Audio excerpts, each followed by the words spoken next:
Welcome to Spirits Podcast, episode 37, Rainbow Serpent. Happy Pride! Oh, it's a rainbow just for me.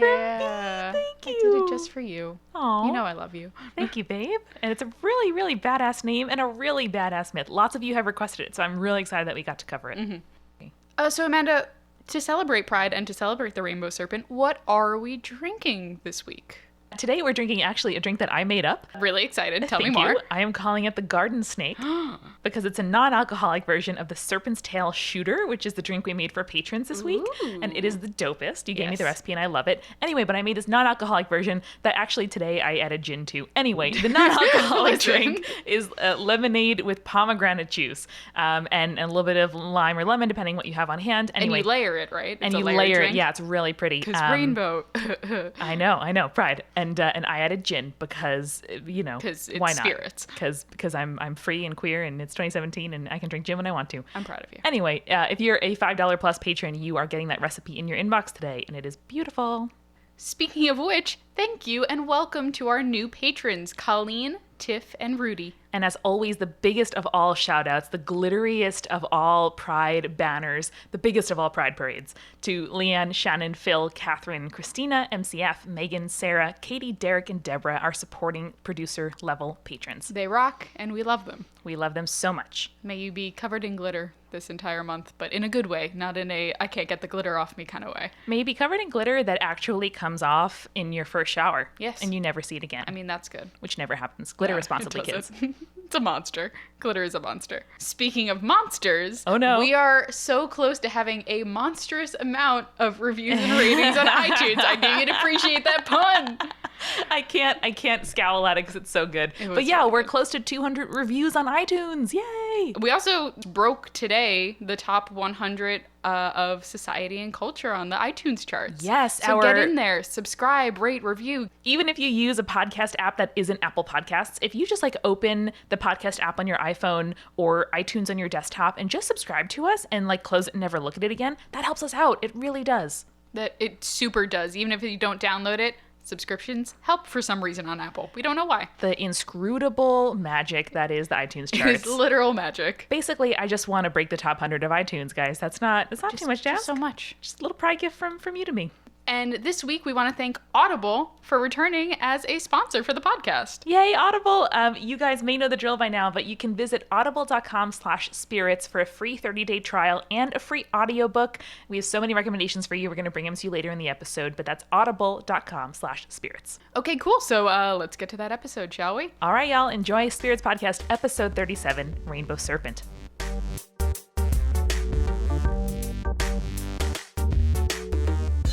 So Amanda, this week is a topic that was suggested to us by a couple people on Twitter. Ooh. And I've been wanting to do it for a while, but since it's June and it's Pride Month, I figured this was the perfect time to do it.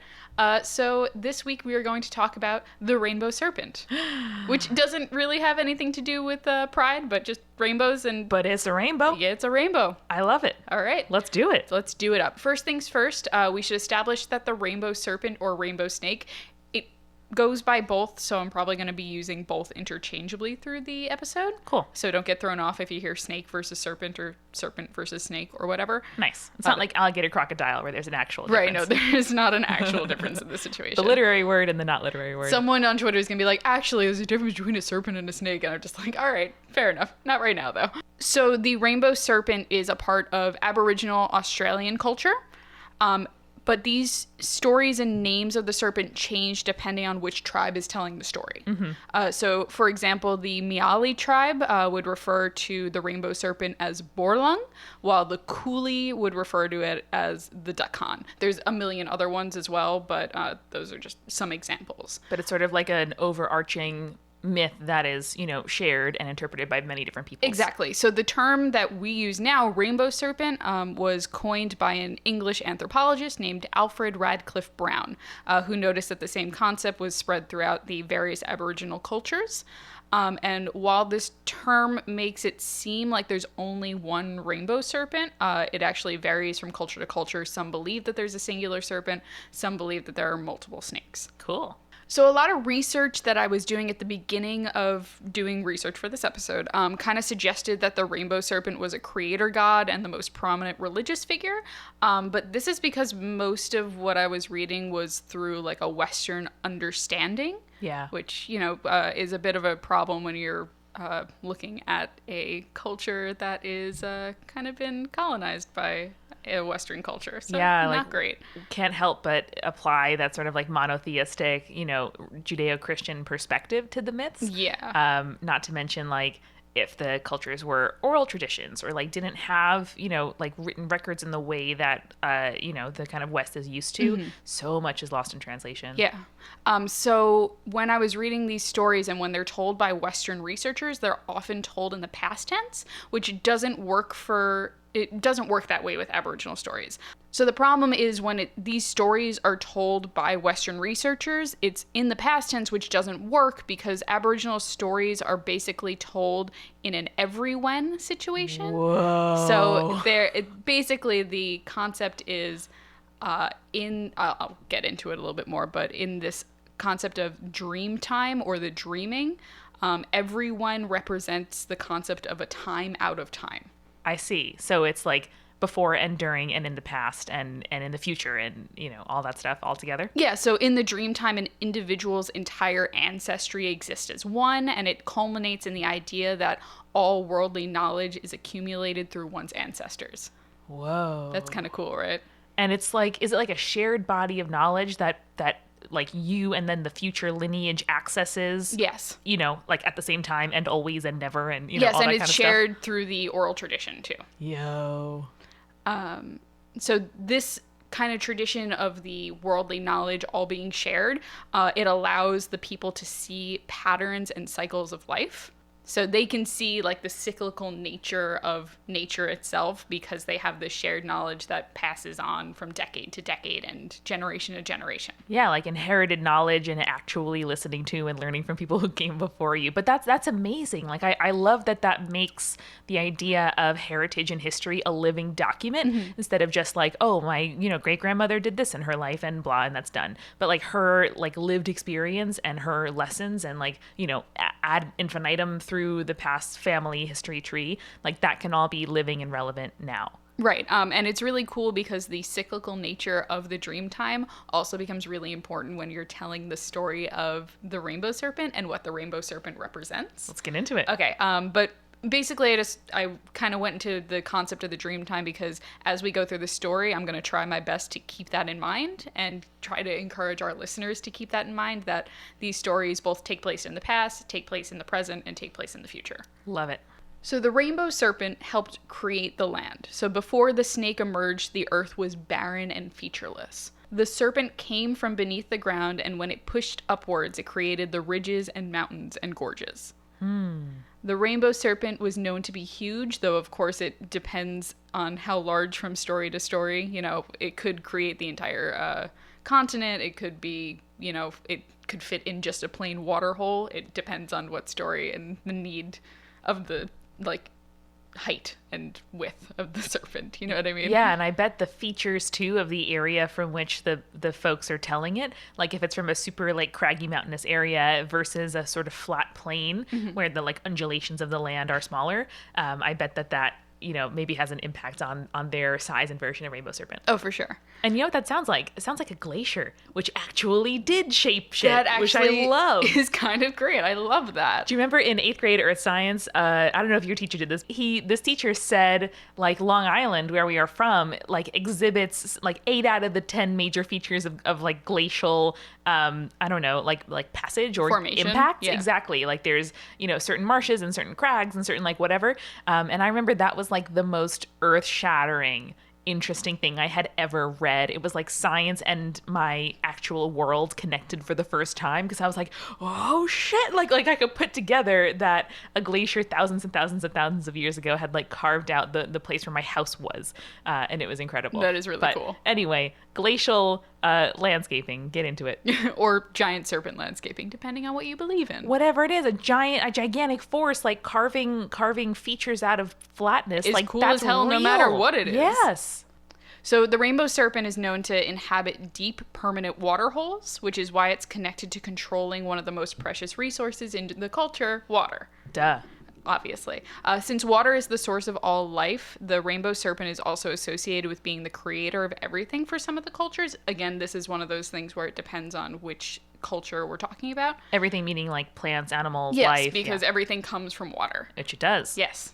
So the link between the snake and the rainbow suggests the cycle of the seasons, meaning like the rainy seasons bringing and refilling the water versus the dry seasons. So it's the importance of the snake kind of coming and going cyclical, kind of like what we talked with Biavi, you know? Exactly. And you brought up time earlier, like even though time is sort of a malleable construct, or there exists like a realm outside of time that Dreamtime represents, it makes total sense that like the thing by which we count time, which is the passage of the seasons, like that is how we make our year calendar, you know, and like our the biggest kind of clock that we can count by.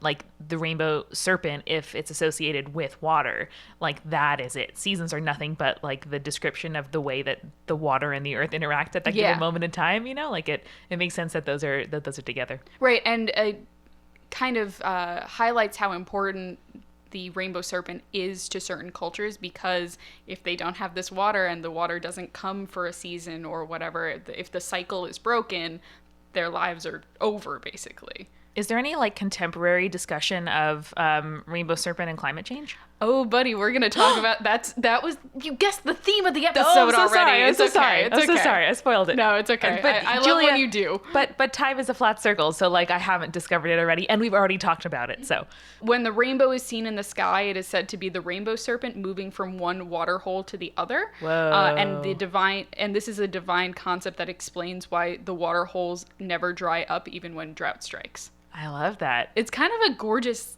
like imagery, right? Yeah. I love that a lot. The rainbow being the serpent moving across the sky to somewhere else that needs more water. I love that. And also this idea of the water hole as something eternal and sort of unmoved by like the machinations of the day to day, you know what I mean? That like underneath the earth there is something like primordial and like a heart to it and a gut to the world that are kind of, you know, messing around day to day can't mess with. Yeah. So let us take a quick like sidebar and talk about the rainbow serpent's form. Sure. Because the rainbow serpent's form actually, despite, you know, the very vivid imagery that the name suggests, changes from culture to culture. Even their gender varies from group to group. So some see it as male, some see it as female, some consider it gender ambiguous or intersex, you know, portraying both sexual organs. Some Western commentators, which like, suggest we need like an air horn or a sound effect for like problematic Western perspective. Probably doesn't matter. Suggest that the rainbow serpent is a phallic symbol, but in many representations, the serpent is depicted with breasts. So I'm not sure about that. That seems a little bit contradictory. Yeah. Also, like not all objects that are not spheres are phallic symbols, y'all. But anyway, so the fun part too is that the rainbow serpent isn't always a serpent. Nice. The rainbow serpent can sometimes be associated with a bird, a crocodile, a dingo, a lizard. All, you know, animals that make total sense. Yeah, but basically the commonality between these forms is that they're all associated with water in the Aboriginal Australian culture. And so, all partake of water, probably are found around watering holes. So know. that makes sense. So the rainbow serpent is also associated with the bunyip, which I'm going to test your Harry Potter knowledge. What do you know about bunyips, Amanda? Oh, shit. I know the word. Nope. Okay. So bunyips are basically water hole dwelling evil spirits that are feared by the Aboriginal Australians. They kind of represent, they're always weirdly shaped and they're kind of hippo-y but more gangly is a great way to describe it. I don't like that at all. And it's one of the animals that Remus Lupin has like in a cage teaching the students about during his Harry Potter. Remus Lupin. Yeah. Can we just pause to recognize that he was the best teacher of all time at Hogwarts? That is true. Hot take. hot take, he had like appropriately leveled challenges for his students' like ability. He had hands-on learning opportunities. He did. He was super conscientious, and like when Harry had the potential to like summon Voldemort as his boggart, Remus was like, let's just wait a second, and like didn't let that happen. Please. And he just like took an interest in his students. He was totally appropriate and like didn't freaking pry into their lives. He let people come to him instead of prying into this right. bullshit. He was like open if people needed some freaking consolation and confidant. But oh, Remus, I just want you to be happy. Well, he's not, because he's dead now. Fuck you, Julia. Oh, I know that. Spoiler alert to Michael Schubert. Sorry. My We'll have bad. to text them before this episode I comes will out. Be like, just at blah, blah, blah time, please Just don't skip it. listen Just to skip it. it.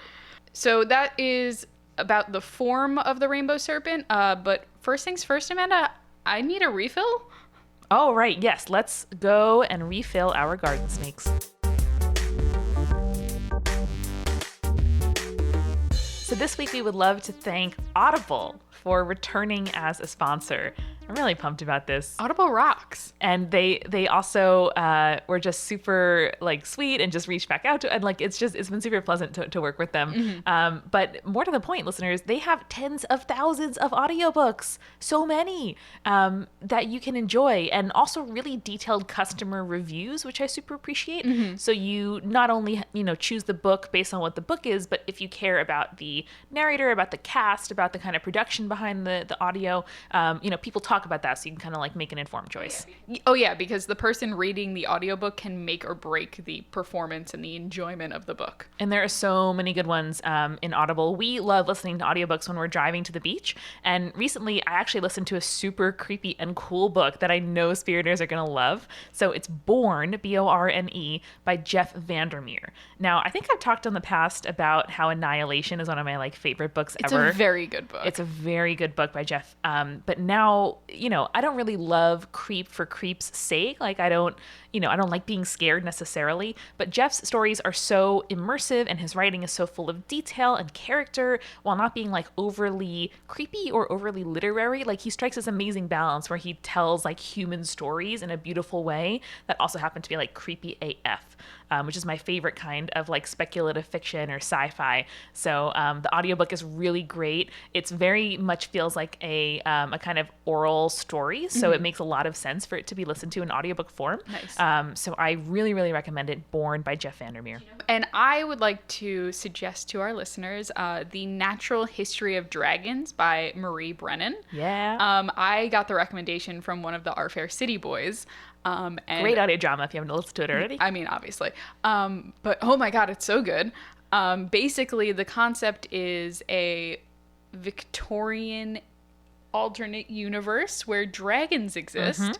And this is the memoirs of a woman who would later become a dragon studier. Someone who like studies dragons. Specialist. But this is her first expedition after getting married to go meet dragons for the first time. It's very interesting and very well written, and I love it so much. It's like Charlie Weasley the summer after graduating Hogwarts. Yes, but Only a lady, like a Victorian woman. So good. Oh God, it is excellent, and I highly recommend it because I think our listeners would love a good dragon story. And you can try either one of these books or like whatever other one you want by heading over to audible.com/spirits. You will get a free 30-day trial and a free book. That is an awesome deal. And it is a great deal. If you're anything like us, you're doing a lot of travel this summer, and audiobooks are an awesome way to pass that travel time, driving time, train time, whatever you're doing. Or just your daily commute too. Exactly, your daily journey. And we are so grateful to Audible for sponsoring us again. So go show them some love, help us out as well by signing up for that free trial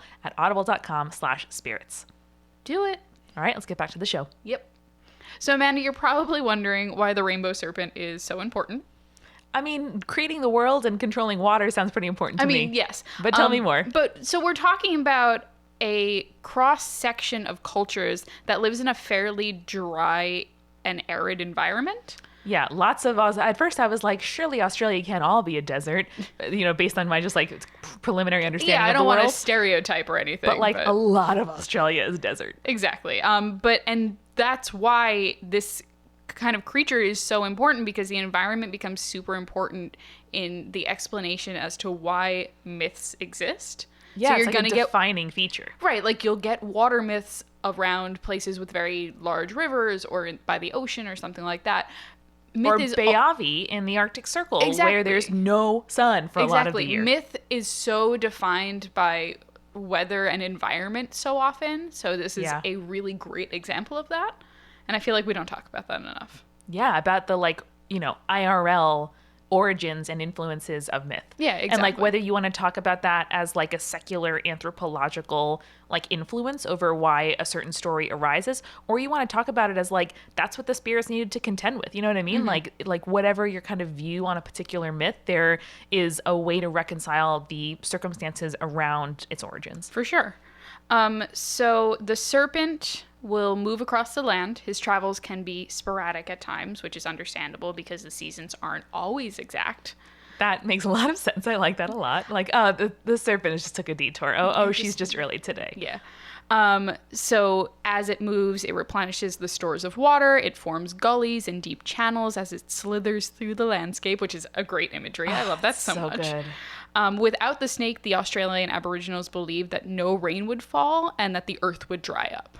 Wow. Which is, sounds prophetic. We already talked about our lens, but we'll continue on. All right. So along with the eponymous rainbow, the rainbow serpent is also associated with the ring around the moon on nights before it would rain. Yeah. You know what I'm talking about? Oh, yeah, the like glow, the haze. Yeah. Yeah. It's like a halo. It's a very witchy thing too. It is super witchy. Yeah. If you see a ring around it, it means that evil's coming or something like that. Anyway. Also, we know lots of sailors and, we spend lots of time on boats on the summer. Yes. And so the red sky at night sailors delight kind of thing. Exactly. So it was said thunder and lightning were to stem from the rainbow serpent when it was angry, and it could cause powerful rainstorms and cyclones. Which is kind of crazy. What would it get angry at?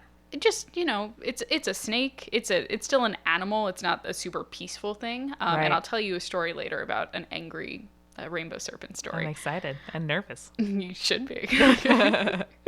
So in order to invoke the rainbow snake, items most closely associated with it are quartz crystals and seashells.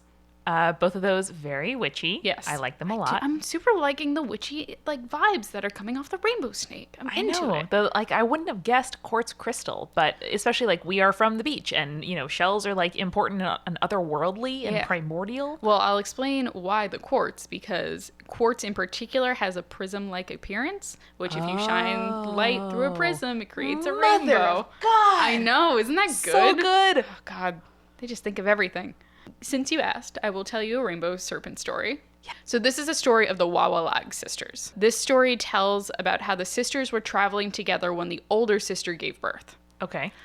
During the birth, her blood flows into the water hole where the rainbow snake is living. Like it does. In another version, this is the sisters are traveling with their mother and the serpent is merely angered by their presence in its territory. Okay. So it's kind of a territorial kind of thing. Yeah.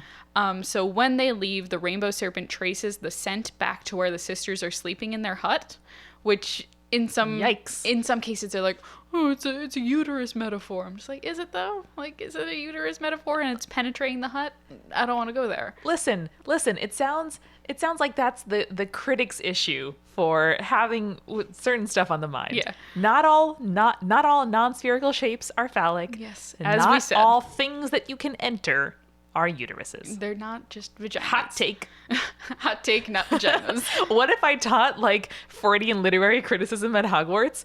They need a literary criticism class. I'm just saying it right now. They also need a sex education class, but that's an entirely different story. All kinds of education. And what if one day when the third years learn about gender roles or about pronouns, and then they just their minds are blown and they just a big part of the stresses of middle and high school is that all this learning is asynchronous, talking about time, right? People learn about gender and sexuality and feminism and politics at different times. Yes. So people who learn too early are made fun of. People who learn too late are made fun of. It's just hard. Yes. And if that shit was it's taught a bell to curve you, kind of situation. Exactly. And if that shit were taught to you on the same day, where everyone at the end of the day goes to their boyfriends and girlfriends and is like, are you enthusiastically consenting? How sweet would that be? It would be cute. Oh, you would do a good job at that. I would be the next gen Remus Lupin. Yes. What would your badly named J.K. Rowling name be then? Moony Moonface? Yes. Mine would be like Bookish Bookington or something. Bookish Bookington. It has to be relevant to the topic that you're teaching, too. So then mine would be like Queerio McGay or something. Oh my God. Hey! My robes would be rainbow or have like a rainbow scarf. Why aren't rainbows bigger at Hogwarts to show inter-house unity? Do you think that Quirrell might have also taught like queer studies because his name was like Quirius Quirrell or something like that? His name had a Q in it? No, it just kind of sounds like, because I was trying to make yours sound more J.K. Rowling-y. So More I was witchy, like, yeah. Instead of Quirio, I was going Quirius. I'm like, that sounds exactly like Quirrell's first name. No, I think Quirrell was so fully narcissistic that there wasn't even like a setting for sexuality because enough. his only like interest and attraction was to himself. Okay. Well, that's more Gilderoy Lockhart, but I feel you. Oh fuck, I was thinking like Yeah. Gilderoy No, Lockhart. Quirrell's the one that had the dude in the head. Yes. No. Poor Quirrell. The last thing I want is for him to also have to deal with being queer when he has to have the fucking Dark Lord in and on his head. That would explain a lot about his character, though, I think. I mean, he was played kind of like effeminate and like subordinate, but you know, he had Voldemort in him. I don't blame him. So I don't know. Poor guy. Yeah. He didn't deserve what he got. No, he did better. And like, what a change between Quirrell in year 1 and Lockhart in year 2. Holy shit, Do you think maybe that like JK was She's Joe... like, I'm sorry, this was too serious in book 1. No, but was Joe just like sublimating X's into the Harry Potter books? It's 100% Scott Pilgrim, except Joe put like Yeah. her exes into terrible Oh my teachers. God, wait, I think we've arrived at a unified theory. We have. What This if is year it. 1 was like a person that she had dated in the past who was like, you know, not I don't know, assertive enough and not ambitious enough, and she wasn't really into it. And then she like had some freaking good hookups and or dating, and you know, dated someone who she thought was out of her league, and he ended up being super narcissistic but funny, and like Yeah. it was a funny story in retrospect. That was Lockhart, and then But, book 3. but was Lockhart like a good... Lockhart was not a good guy. No, he wasn't. He wasn't. He was a and good story, Julia. He was a good story. Was he? Because he was kind of evil. He was I mean- he was making people forget about all the good things they had and then stole them from him. I mean, he's like I think the IRL inspiration of it was like pedestrian evil. Okay. Like pedestrian, just like being so Right. self-centered, but also like After compelling. the guy who was literally possessed by the Dark Lord. I guess Yeah. you needed that pedestrian Yeah, level. and Okay. like we've all dated a Lockhart, you know, like we all have people in the past where we're like, that guy was like feeling himself so hard, and it's, you know, like I see that being like someone that she like hooked up with or crushed on or dated, and was just like, this guy, man, and just like immortalized him in fiction. And then book 3, she meets her husband. Yes. She meets her adorable husband, whose name I think is Neil. Okay. And Neil was Remus. Exactly, and was just like dependable and lovely, and she, you know, again, like got inspired, and Remus's character is his own character, but like he like marries a younger woman later in life, and like they, I don't know, And then the rest of them were just plot points. exactly the 4th one was in a trunk. Yeah. He just wasn't there. He At was that also point- evil. At that point, my theory falls apart, Yes. admittedly. We get to book 3 and we're good. We should check that timeline. Anyway. Rainbow Serpent? Rainbow Serpent, Mooney McMoonerson, Serpent McSerpenson. The Rainbow Serpent follows the sisters back to their hut. Oh no, I'm kind of giggly. He enters the hut and then eats them all and their children. Okay. Did that kill your giggles? That really sobered I me know, up. Thank there you, you Julia. go. Thanks so much. But the Rainbow Serpent later regurgitates them after being bitten by an ant. Well, okay, there's so much happening. And then the serpent is able to speak with their voices after he vomits them up. So he's able to teach them in their own language and their descendants how to like tap into sacred rituals and how to respect the Rainbow Serpent. And they came back okay? Yeah, they were fine. It's like a better version of the Little Red Riding Hood myth. Yeah. Or, I mean, better, but different, wherein they did nothing wrong. Like, Yeah. she just, like, provided new life into the world, sorry. And, like, gets swallowed and regurgitated by the rainbow snake? Right. So this kind of leads to the oral tradition. So the idea that the Rainbow Serpent could speak their language and therefore teach them its ways. But, like, I love nothing more than discussions of language as, like, a living and organic thing. Yes. And it is so, that idea is so cool to me, that just like contact with and ingesting a person like leads to you keeping their like key of communication to the outside world. I do love that quite a lot. So because we have this oral tradition that's passed down from generation to generation, I just want to talk about a little bit how it's worshipped. Yeah. So the rainbow serpent is worshipped through rituals and cultural artifacts, which include just artwork, song, etc. There's not really a written record so much, but Sure.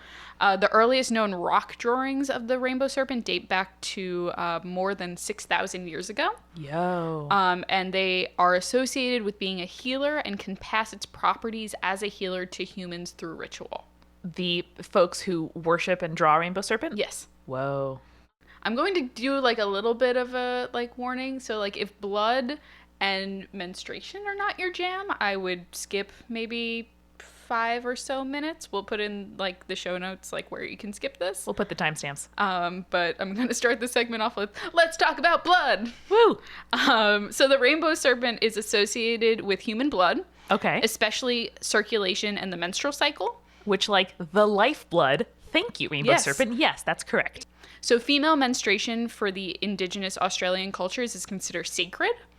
As Because it should be. distinguishes the time in which a female is capable of bringing life into the world, putting her on the same level of creative abilities as the rainbow serpent. Yo. Isn't that fucking beautiful? That is pretty beautiful. I love that so much because, so, you know, my main study was Abrahamic religions, Yeah. which basically focus on you shouldn't touch a woman when she's on her period because she is dirty during that Right, time. seen as a like blemish on what is otherwise normal, whereas instead of it being like, oh, okay, like I'm sorry, like this is the Super Mario star bonus time of your biology where you can produce life like a god. I know, it's beautiful. I Yeah. love it so much.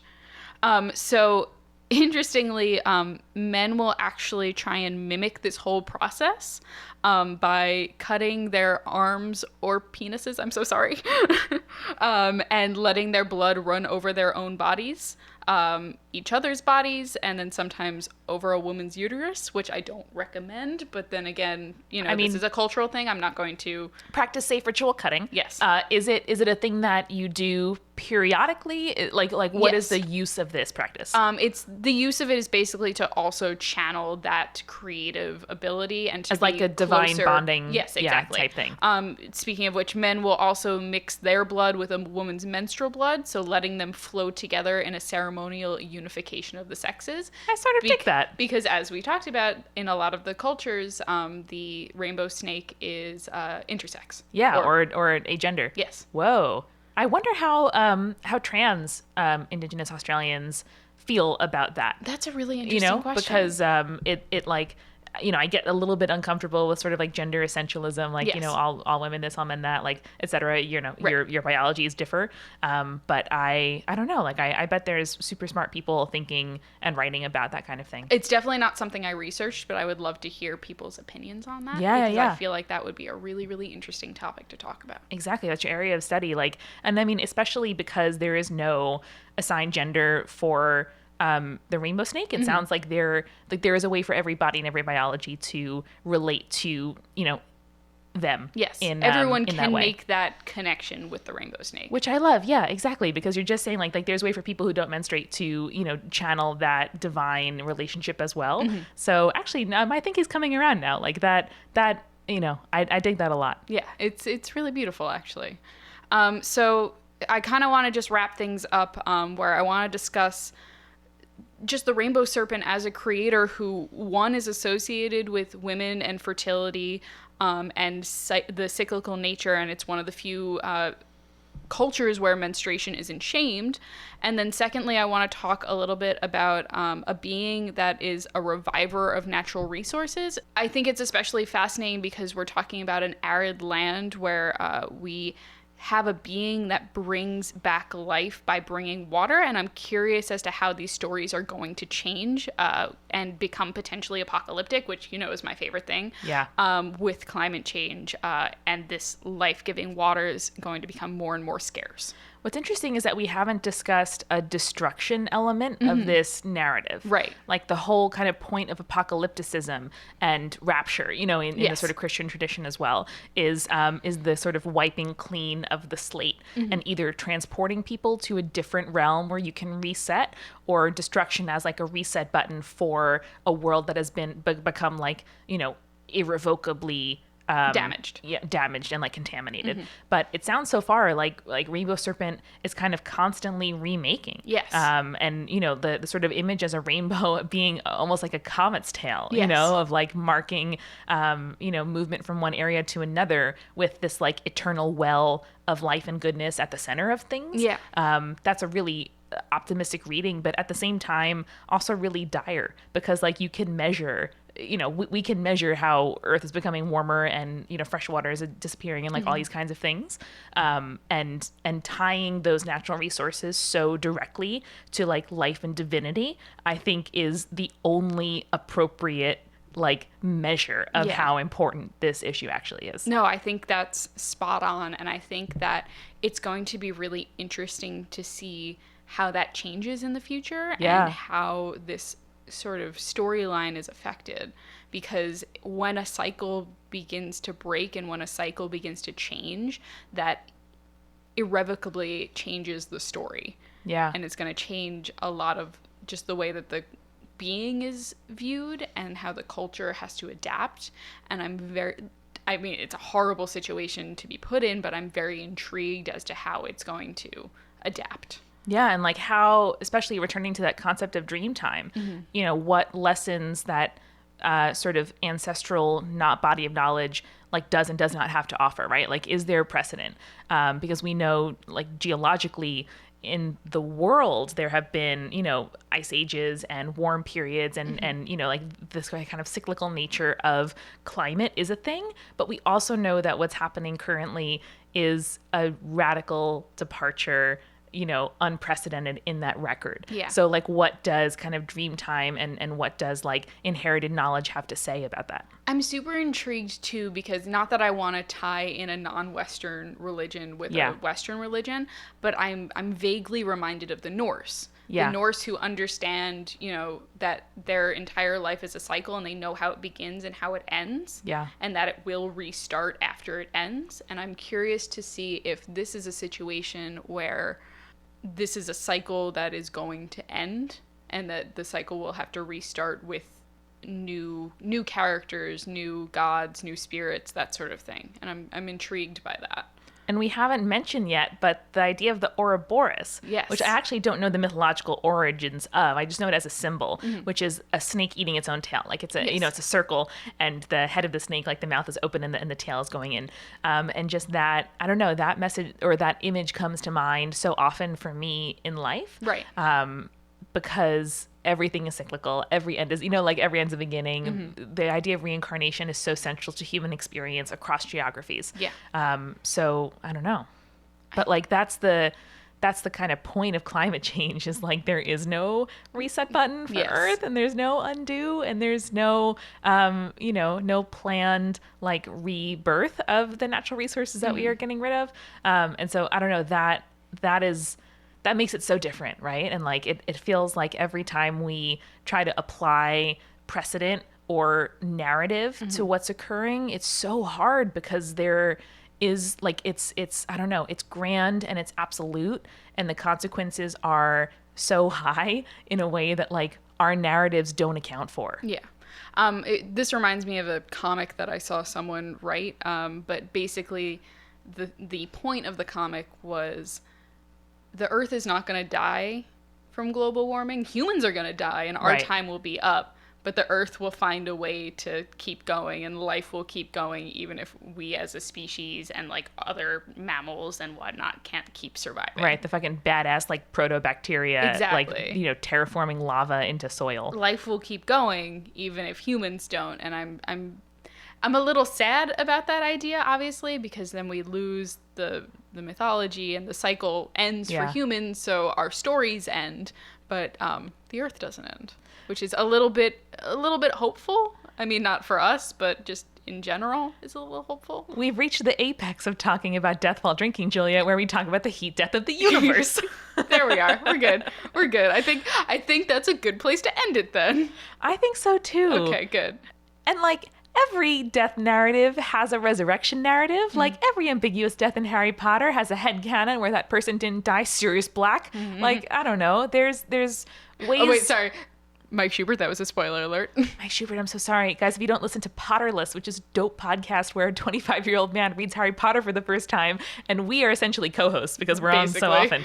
It's really, really good. But anyway, I forget what my point was. I'm just trying to be optimistic here when faced with the death of the planet. That's good. No, not death, we did a but good job. the change. Because, I don't know, every like transition in life is, past you dying and current you, starting. I feel like we're going to get a lot of comments on Twitter be like, wow, that ended quite dark. Okay, so what can we think of that isn't dark? Like fucking celebrating menstruation. Yes. Thank you. Cool. / all people in the world. Like, this is from whence you came. Yeah. It is the primordial lifeblood. It is the spring from which human beings emerge. As people who menstruate, we appreciate this. We super do appreciate this. And, like, I'm all for, like, the normalization of bodies. Like, bodies produce, bodies produce stuff. Like, I'm sorry. I don't know. True. Growing up in, like, puritanical, sanitized America, it's I don't know. Acknowledging menstruation is just nice to talk about. It is. Blood. Man, what other controversial topics can we discuss in this episode? I think we hit our limit. Even we have hit our limit. Yes. Okay, so like, biology doesn't determine gender. Yes. Okay, time is a construct. Climate change exists. Climate change exists a lot. Menstruation is super normal, and like, don't be scared. Your body is fine. Your body is fine. Your partner can be involved in that. Like, it's not like a shameful thing. Yeah. Snakes can be whatever gender they want. Snakes can be whatever gender they want. Rainbow Serpent's the best teacher in Harry Potter. That is true. Get at me at Spirits Podcast. Okay. I think we're good there. So stay creepy. Stay cool. Spirits was created by Julia Shaffini and me, Amanda McLaughlin. It's edited by Eric Schneider with music by Kevin MacLeod and visual design by Allison Wakeman. Subscribe to Spirits on your preferred podcast app to make sure you never miss an episode. You can find us on Twitter, Facebook, and Tumblr at Spirits Podcast. On our Patreon page, patreon.com/spiritspodcast, you can sign up for exclusive content like behind-the-scenes photos, audio extras, director's commentary, blooper reels, and beautiful recipe cards with custom drink and snack pairings. If you like the show, please share with your friends and leave us a review on iTunes. It really does help. Thank you so much for listening. Till next time.